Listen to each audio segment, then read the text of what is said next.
So moving on, I wanted to talk a little bit about the admissions process, everybody's favorite thing in the whole wide world. And Yeah, I would totally go through that again. yeah, absolutely. It was Just for just fun. I it mean, was just I, great. I might I might just apply to a few other schools. Just for Oh, funsies. sometimes Got I'll some just get extra on time. OTcast just to check it out, Just for the for memories. nostalgia. Yeah, Old time's sake. Yeah, Just Yeah. just when I feel like having a panic attack for no reason, Yeah, just I out of know. nowhere. Exactly. Now, see, yeah, if anyone has yet to pick up on our sarcasm, I mean, if you're someone who's considering occupational therapy as a profession, I mean, we're going to give it to you straight. Like the admissions process is very difficult. It's hard to get in. It's tough to like get all the resources you need and put everything together and, start applying to schools. I will say right off the bat, before we scare anybody off with admissions talk, occupational therapy pays very well. Most occupational therapists really enjoy their job. I think it's a great profession and you help a lot of people. So now that we're talking about some of like the less glamorous things, maybe and I keep that in mean, mind. it's not necessarily. I think part of like a major part of that is just that there are fewer schools compared to say like medical schools. Because I know the state where I'm from, there was only one OT school in the whole state. Like they're beginning to start new programs, but that really limits the schools that you can apply to, especially if you're wanting to stay in your home state. Oh, yeah. So that's something that I would really stress is looking into, like, depending on your resources, if it is at all possible to go out of state, because I speak from experience in applying to the one school in my state the first year. I didn't get in because I just had all my eggs in one basket and I was so sure. I had worked throughout my entire undergrad, volunteered hours upon hours, was an honors student. And so getting that rejection letter for me was so surprising and really kind of devastating. But I kind of would stress to everyone out there that has experienced that or might experience that to like really just keep trying. And because I got in my second time and a lot of my classmates did as well. But I know it's really easy to say when you get that rejection letter and it's like, okay, what am I going to do for the rest of the year? I'm Oh, so yeah. sure. Yeah. So really maybe have a backup plan in terms of that so you can really just get back on the horse. If you took the GRE, study for that and just make a plan on how I retook a few classes. I mean, I'm not ashamed to say. And I found another job to really tide me over. Yeah, your job experience Oh, yeah. makes a big difference. A lot of In a schools, lot Especially of for cases, yeah. interviews. Yeah. And it is tough because every school kind of has different expectations and different Yes. demands for Oh, yeah. their candidates, which makes it a tough game to play. Now I'm gonna in a little bit I'm gonna dive into my experience a little bit, but I can go on and on. So Gabby, is there anything you want to talk about as far as your experience goes? Yeah. I have the luxury of being from Missouri, and I feel like there's a lot of OT schools in Missouri compared to other states. Like, if I say, Yeah, sure. Arkansas only has, like one. Woo pig Or- suey. And so I think Missouri has like six or seven. And so, I knew that I probably was just going to stay within my state because I had a lot of options there. But I did compare Missouri schools to other schools just to know, like, are Missouri schools harder to get into, easier to get into? Like, what are most schools looking for as far as requirements go? Because most schools, they have different requirements, but a lot of them do overlap. Like a lot of the prereqs overlap That and is true. the observation hours. But like, one school might need 20 hours and I saw one school needed 80 hours. And so it's like, that makes a huge You have to really difference. read the fine print of Yeah. the application because you might think you've got all the things checked off, and Yeah. then it's like, oh, they require a super specific extra thing. Yeah. Yes, Oh, I yeah. can, or you'll get an email back like, actually, that credit does not count. Yeah. Okay. Yeah. Good to know. Yeah. And then there were like 2 years in between when I graduated from my undergrad and getting into OT school. And one of my credits was like getting old, and I didn't know that it Oh, got old. like it expired. Yeah, or like- it was 5 years. going to Yeah. expire. Yeah, because Yeah. a lot of like, especially like your sciences, like anatomy, they don't accept Yeah. it after 5 years. And I took my first one in like 2011, and I was like, oh, shit, yeah. it's like, And I mean, see, darn. It's gonna no, it's expire. fine. We can like we can Leave it out. We can do that once in a while. Oh, no. But no, it's fine. I know that's the thing. I honestly, looking back, I don't think I realized how like under the gun I was when I was applying. Because, like I said, when I was first introducing myself, I am kind of a non-traditional student. I have another master's degree in exercise physiology, and I was working for a year after that as in like a career level job. Oh, it was the Department of Human Services, by the way. I finally remembered. Right, stage fright, I guess. But looking back, it took me 2 years to get into occupational therapy school, and in that time, looking back on it, man, I was just like, it was just like I was just under the wire as far as some of my prereqs are concerned. Because you need a lot of anatomy, a lot of physiology. Some course or some programs that are especially sadistic require physics and like a lot of chemistry and some other classes like that. Specialized psychology classes. Oh yeah, you'll see a lot of abnormal psych requirements. That was one of the reasons why I majored in psych, was because like after being in education actually requires a lot of psych, and so and then I was like, well, I just need to graduate, and I just need to get into OT school. So I was like, what's gonna make me graduate the fastest and get the requirements I need? And it was psych. So I mean, I love psychology, but that wasn't. I knew I wasn't going into it with a psych like I didn't want to be a psychologist, basically. Yeah. It was just to get into OT school, basically. Well, yeah, I think that Yeah. is some really good foresight, though, because I think that's one other thing that kind of sets OT apart from PT is just the whole psychological component. Oh yeah. I mean, we work with a lot of people with autism, a lot of people with other psychological abnormalities or deficits that need where you need that extra training and that extra expertise to do your job well. And so yeah, like I actually had one program that I applied to that had because I mean the physics, the chemistry, the psychology, all that makes sense. You'll see some random stuff though. Yeah. I know one school that will remain nameless. I know they required. I think it was some type of philosophy class. Oh. Yeah. Like some very specific type of philosophy class. Like it wasn't even like an ethics class or anything. It was something else. Like a philosophy and culture class or something Yeah. like that. And Yeah. just sometimes you'll get these requirements that come out of nowhere. Yeah. So like when it It's comes to random, like apart from other schools, it's like it does not make sense. Like it makes sense, but it's like no other school's asking for that. Like why you? Why this school? Yeah. And that's the thing. When it comes to like people who are interested in the profession and want to know how to get in, the first thing I encourage them to do is kind of shop around, look at where you want to go to school, the programs that look right for you, and kind of work backwards from there. Look at what their requirements are and do everything you can to fulfill those requirements. In some cases, it's prereqs. In some cases, it's the GRE.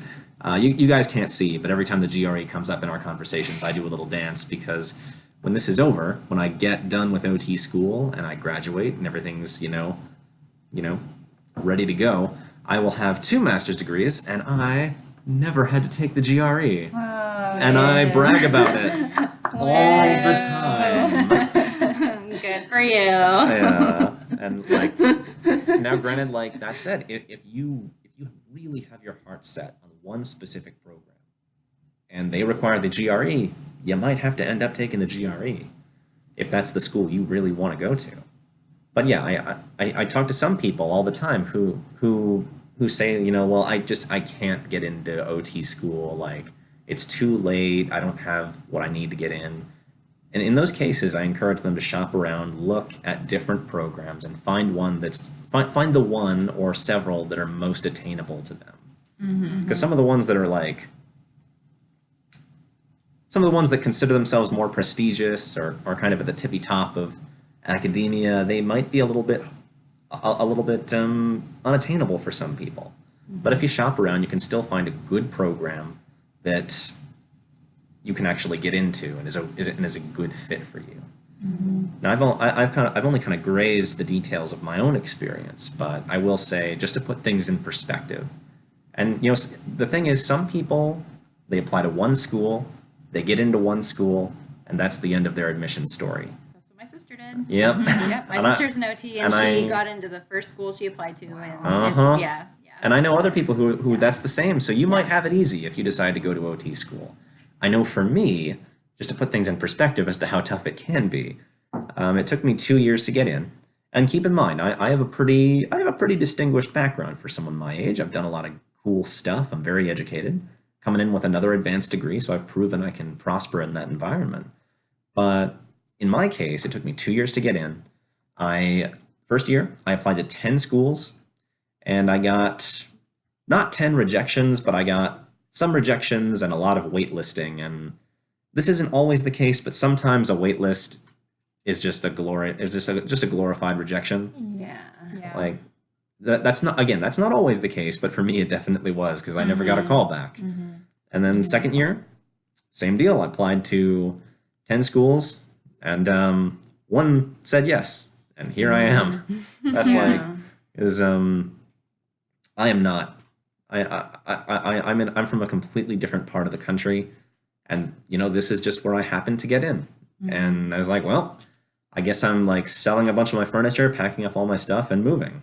Yeah. Sometimes if it's really what you want to do, like those are the types of sacrifices that you might have to make. And for me, it was worth it.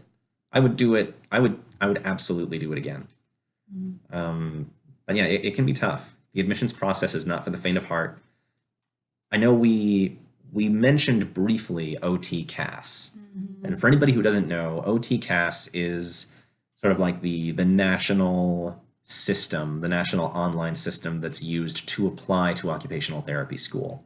If you want to get into OT school, I'd say 99% of the time, you're going through OT-CAS.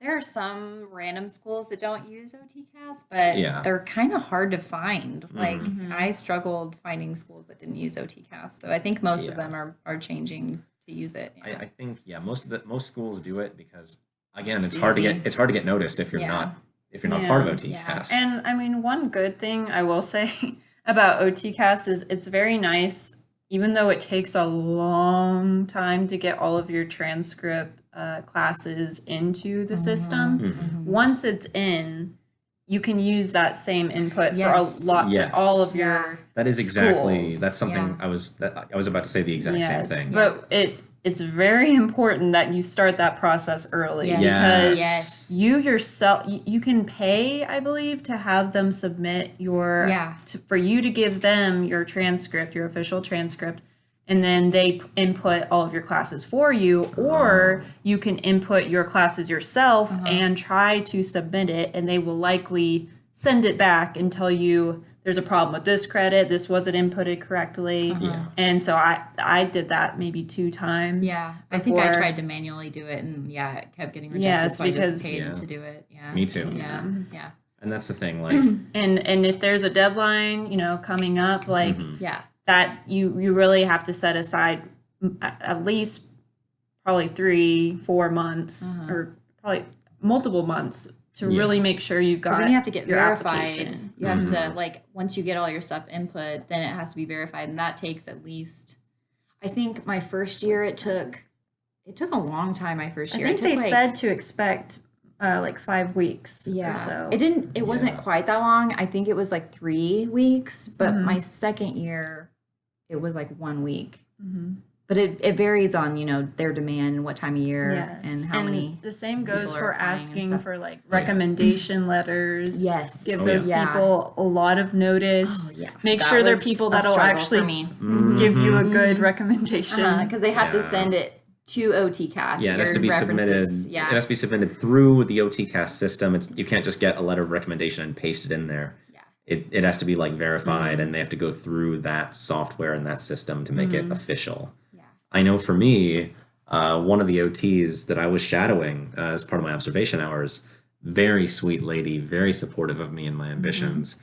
But she was an older OT, and I ended up not being able to have her. I wasn't able to use her letter of recommendation because she couldn't figure out the software. Oh yeah, so I asked more people than was required.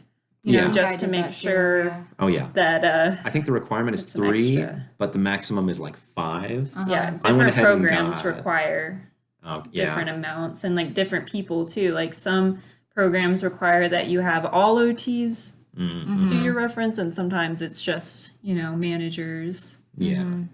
I know for the programs, or for the reference letters that I had, I think I had 3 OTs, 1 PT who was an old friend of mine, and then one of my old supervisors. And then the programs that I applied to were able and willing to take those. But yeah, different programs will have different requirements. And yeah, it's so really like the big takeaway here is like do all of this, like we said before, months in advance, because this is a process, and it's probably going to take more time than you expect. And sometimes it's not even just you getting it done. It's, you know, like we said, OTCAS verifying everything and you submitting everything to the schools you want before the deadline. It's a whole thing, and it's really hard, but I do want to stress, like, it's like OT is a great profession to be in, so don't let any of this, if you're thinking about it, make sure it's for you, but don't let the difficulty of admission scare you off. I know I could have given up after that first year, because it was a pretty devastating defeat. I like to pretend that I took it in stride. We all know in the moment I didn't. So, like... Oh no, I had my hopes up so bad for one school in particular, and I got denied, and I bawled. I mean, boo-hooed. Me too. It sucked. It was awful. And I was like, I was at work when I saw my rejection letter, and I had to like go to the bathroom to cry, and it was horrible. Yeah. But yeah, I mean, and then, you know, also if you do get waitlisted, like that can mean a glorified rejection, but it also puts you higher on the list next year. So if you get waitlisted and then reapply after a second year, you are going to stand out, I mean, majorly. Like it just shows how dedicated you are to that school. And so, I encourage people who get waitlisted to definitely reapply, because it will help your chances of getting in. Oh yeah. Really, it's just like anything else in life. If you get knocked down and this is really what you want, get back up again, try again. Don't just quit after the first time. Like lots of people have been in your shoes. Be patient with yourself. Just tighten up your application and try again next time. And just try to just find something productive to do in the meantime. Yeah. I will say I in my forced gap year, my first year after getting rejected, my job at an inpatient hospital as a rehab tech, I learned so much. Like, obviously, I was devastated about not getting in the first time, but I still learned a ton because I had never worked in an actual like inpatient setting. So with people that were intubated, that had trachs, that were very medically fragile. So like we said before, like you can make the most of it, get some more experience, save up some more money, because we all know grad students ain't the richest people around. Nope. So I Most mean, of the time, that is not the case. you can have a little, extra dough to spend as a grad student. And that's the thing. Like I was especially lucky just because I had a really good job, like outside of occupational therapy. So I was able to support myself through that extra year and walk away with a little bit of money set aside for this new adventure. Made the move easier, made everything just a little bit easier and less stressful. So, don't just like sit on your hands for that extra time if you do get rejected. Just find ways to subsist and better yourself and just come back even stronger next time around. So like this can be done. People do it every day. If OT is really what you want, like, and you take the necessary steps to make yourself a viable candidate, you can do it. Just be patient with yourself, and see what you're capable of.